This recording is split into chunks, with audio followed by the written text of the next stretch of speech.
So what makes a photo workshop adventure with me just a little bit different than some of the others that you may have been to? I think the primary thing is that I really want to work with you to help develop your creative vision. I'm not so much about saying, place your tripod here, here's the focal length you should use, here's the exposure settings.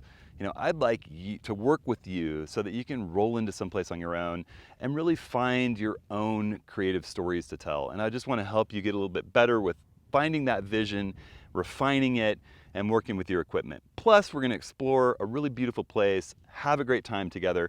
In all my Western workshops, I drive my 12-passenger Sprinter van. I limit workshops to no more than 10 people, and we all kind of become like a family by the end of it. There's always going to be training sessions in the middle of the day when the light's bad. We're going to look through everyone's images and see what everyone's seeing. And I know that some people find that a little frightening at the beginning when they're thinking about it, but it always winds up being everyone's favorite part of the workshop because everybody gets to kind of cheerlead each other's images, and you all see that everyone has a different vision. Different things speak to different people in different places, and that's what, to me, photography is all about. So I really hope you'll join me on a photo adventure.